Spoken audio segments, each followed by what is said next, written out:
Hello guys, আজকে আমরা চলে আসলাম নদীতে। তো নদীতে আসার পরে কেমন লাগছে তোমার এখন? খুব খুব ভালো লাগছে। আর আমরা এখানে আসি কিছু ভিডিও বানাইলাম।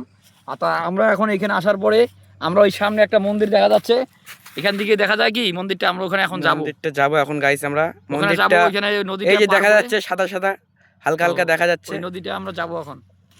তো যাবো, চলো চলো আমাদের বাসে নদী পথে যাবো, নদী পথে যাবো, দেখি বাইক যায় কি না যায়। তো আপনাদেরকে সবকিছু দেখাবো এখন। দেখা যায় এখান থেকে, কথা বোঝা যাচ্ছে না। তো আমরা এখন যাবো, যাওয়ার পরে দেখাবো। তাই এদিকে প্রচন্ড বালা, তাই না? হ্যাঁ, অনেক বালা দেখবি। এত বালা মানে মুশকিল, বালায় পর বালা। তো বালাগুলো দেখতেছো, বালার মধ্যে হাঁটলে কেমন লাগে, একদম পা শরীরে হাত পা পুরা কিটকিটায়। তো তবুও আমরা যাচ্ছি, চলো যাই বন্ধুরা, দেখতে থাকো। তো বন্ধুরা আমরা এখন যাচ্ছি, দেখতে পাচ্ছেন বাইকটা নিয়ে। তো নদীর ওই পারে ওই মন্দিরটার ওখানে আমরা যাবো। ওই যে মন্দিরটা এখন দেখা যাচ্ছে, অনেকটাই স্পষ্ট দেখা যাচ্ছে, অনেকটা দেখা যাচ্ছে এখন। জুম কর জুম কর। তো আমরা যাচ্ছি বন্ধুরা, সবাই দেখতে থাকবেন আর পাশে থাকবেন। দেখতে হলে জায়গাটা খুব সুন্দর, নদীর পার। তো দেখতে পাচ্ছেন কত সুন্দর লাগছে। কে কে মহাদেবকে ভালোবাসো কমেন্টে হর হর মহাদেব নিশ্চয়ই লিখে দেবে সবাই। আচ্ছা আচ্ছা আচ্ছা, দেখবে আর হর হর মহাদেব লিখবে। আর তা মহাদেব মন্দিরে আমরা যাচ্ছি, তো দেখতে থাকবো। তো বন্ধুরা, মানুষ মরে গেলে কিছু থাকে না, তো এইখানে তার শরীরটাকে উৎসর্গ করে দেয়, বাকি শরীরটা এইখানে স্বর্গবাসী পেয়ে যায়, যে যার মতন দেখতেই পাচ্ছেন। আর ওখানে কি ধান লাগাইছে ওগুলা? ওইখানে ধান লাগাইছে, সবুজ, খুব সুন্দর কি লাগছে। ধান ওইটা এখনকার টাইমে? এটা কি ধান এটা লাগাইছে? হচ্ছে 12 মাসিয়া ধান। 12 মাসিয়া? হ্যাঁ, 12 মাসিয়া ধান। তো আমরা দেখাবো। নদীপথের ওয়াও ওয়াও, কত সুন্দর লাগছে নদীটা, দেখো। সুন্দর। আর এখানে ছোট্ট একটা বাঁশের পুল, এটা দিয়ে আমরা পার হতে পারবো কি না খুবই সন্দেহ, পারবো, ভয় লাগতেছে। চেষ্টা রাখবো পার হওয়ার জন্য। ধরিস না। দেখবো, আমি নামিয়ে যাচ্ছি, দাঁড়া। না, এখানে না, আস্তে আস্তে দাঁড়া না, রুক রুক। আর রুক না, হালকা পুল আছে, এটা ভেঙে গেলে মুশকিল হয়ে যাবে। তো বাইকটা তো নিয়ে যাচ্ছে, আমরা এখন যাচ্ছি। তো একটু দেখো বন্ধুরা,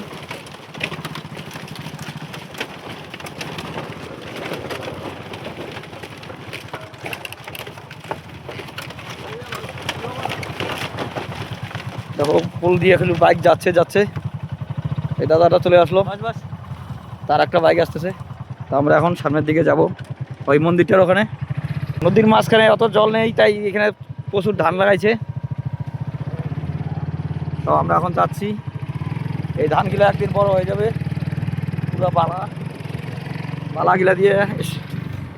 তো বন্ধুরা, ওই যে মন্দিরটা দেখা যাচ্ছে, আমরা এখন যাচ্ছি। আর এখানে এত সুন্দর লাগলো, আমরা এই নদীর ব্রিজটা পার হয়ে গেলাম। এটা কিসের মন্দির? বাঁশের পুল। এইটা হচ্ছে, আমরা শিব মন্দিরে যাচ্ছি এখন, দেখাবো। আর এখানে চা বাগানগুলো খুব সুন্দর লাগতেছে, অনেক তো সুন্দর ভিউ গাইস। অনেক সুন্দর ভিউ বন্ধুরা, তোমরা দেখতে থাকবে। আর চারদিকে বাগান আর বাগান, এত সবুজ না, এখান দিয়ে জল দিচ্ছে, খুব ভালো লাগতেছে জায়গাটা আসার পরে। তো আমরা এখন মন্দিরে যাচ্ছি, দেখি মন্দিরে কি কি আছে না আছে। তো বন্ধুরা, আমরা চলে আসলাম ফাইনালি সেই মন্দিরটাতে। তো এখন ভিতরে যাওয়া দেখবো আমরা বাবা ভোলানাথের মন্দিরে কি কি আছে। এই দেখুন,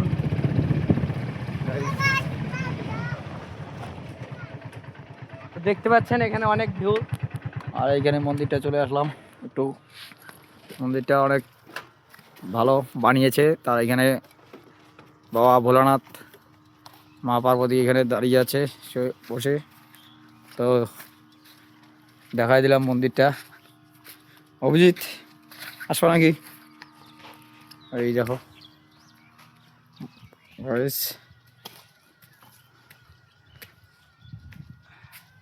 ঘন্টা, ঠিক আছে, ঘন্টাটা আমি বাজাই দেই। ঘন্টাটা একটু বাজিয়ে দাও।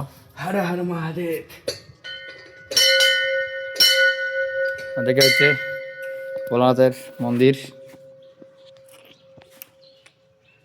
আর এদিকে আমরা একটু ভিডিও করে নিচ্ছি, এখন বাঁশ বাঁধা আছে। এর পিছনেও তো এদিকে অনেকটা জায়গা। মন্দির মহারাজ। আর এদিকে মন্দিরটা আসার পরে পিছন দিকে কত সুন্দর লাগতেছে। তো আমরা আসার পরে এখানে অনেক ভালো লাগতেছে আমাদের। অনেক সুন্দর জায়গাটা, তো গাইস দর্শককে আর দেখিয়ে দাও। চারপাশে আমি একটু দেখাবো মন্দিরটা। তো বেশি দিন হয় না এই মন্দিরটা কাজ করেছে মনে হয়, আগে হয়তো ছোট ছিল, এখন একটু বড় করছে। ওইখানে আমরা কি ঘাস মুছে পাখির ভাষা?